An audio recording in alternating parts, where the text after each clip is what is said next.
So today I'll be speaking to you all about environmentally friendly methods of final disposition. What I mean by environmentally friendly methods of final disposition is basically any form of disposition of a deceased human body that reduces harm to the environment or even benefits the environment in some way, shape, or form. Many people are unfamiliar with the choices of disposition to begin with, so of course they're even more so unaware of the environmental effects these methods of disposition may have. Traditional burial and cremation are perhaps the two most common methods of final disposition, and pretty much everyone's familiar with them. Now, they typically come with a hefty price of environmental damage and pollution, as I mentioned before. It's worth noting that there are many more options available that reduce damage and even benefit the environment.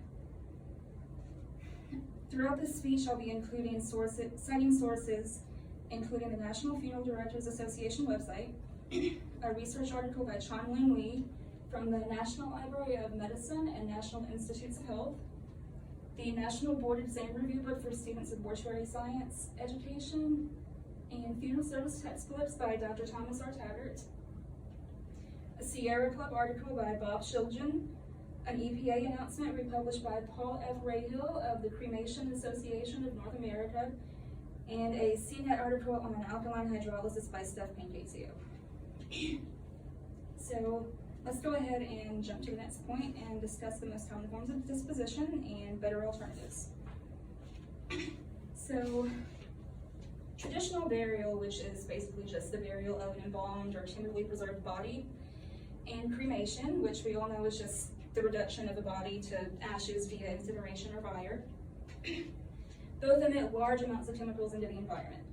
So the EPA and the CANA, which is, again, the Cremation Association of North America, stated that cremations alone were responsible for over 5% of all mercury emissions in the United States during 2017.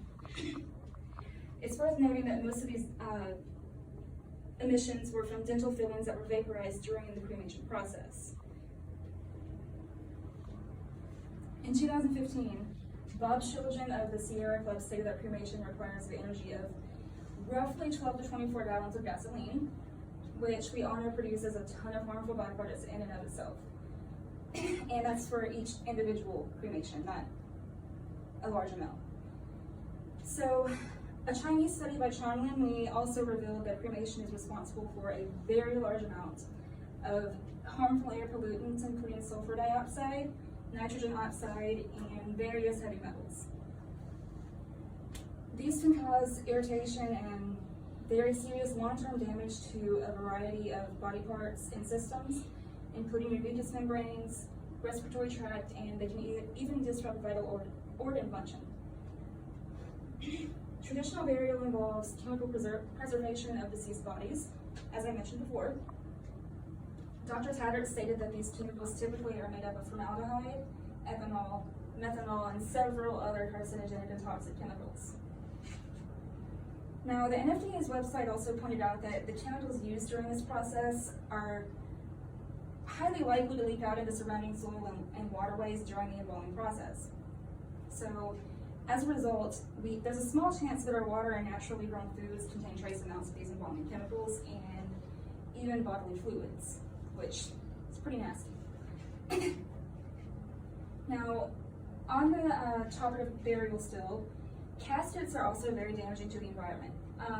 They are often made from raw wood, which of course leads to deforestation around the world. And this raw wood is further treated with harmful toxic chemicals to create a desired finish. So, if you'd like to help the environment when you die, I can give you a couple of options as to how to do that. One way is via alkaline hydrolysis. This is one of the most highly misunderstood forms of disposition that is known. So, let me explain it to you. In a CNET article, an ecologist explained that the process is basically just water and lye, and the body is placed in a very large vat or container of this solution and is vigorously shaken around for a few hours until it's reduced to ash and liquid. Now, basically, this process is just a very, very, very sped up form of natural body decomposition, where the body breaks down into a lot of organic chemicals such as salt, peptides, and amino acids. So, The alkaline hydrolysis process is essentially a type of cremation, though there are a few major differences between it and standard cremation. In the same CNN article, an alkaline hydrolysis manufacturer explained that human tissue does not have to be incinerated or burned to be cremated. The same manufacturer also pointed out that pacemakers and other bone replacements and bodily parts, surgical replacements, do not need to be removed prior to alkaline hydrolysis. On the other hand, cremation requires a very invasive device removal procedure to be performed prior to burning the body.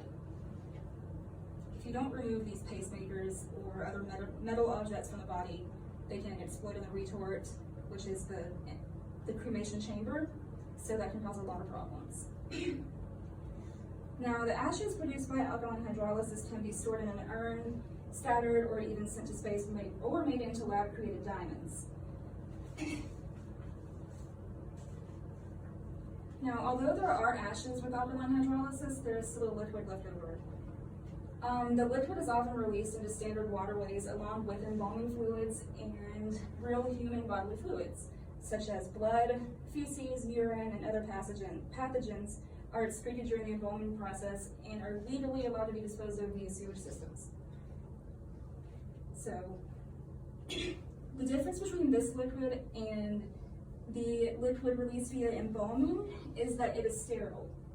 The lye used in the solution corrodes microbes, bacteria, or pathogens, so there's no infectious diseases in there, nothing contagious, nothing gross, so it's pretty clean. Now, if that isn't environmentally friendly enough for you, you can always consider green burial. Now, again, Dr. Taggart stated that green burial is more or less just burial using no chemicals, and there's honestly usually no caskets, no vaults, nothing like that. The body may be like covered in a shroud or a cloth that's biodegradable and just thrown into the ground. Simple as that. Now, there are green cemeteries, and green burials are often limited only to these cemeteries, nowhere else. But more or less, the basic idea of green burial is to let the earth do its thing without human or chemical interference.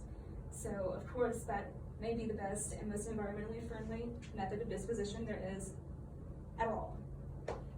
So, as you can see, there are quite a few options for bodily disposition that you're able to choose from. All methods of disposition have their own advantages and disadvantages.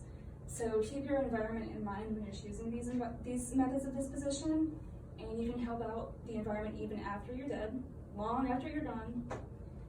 So I hope this information aids you in your future decisions regarding final disposition.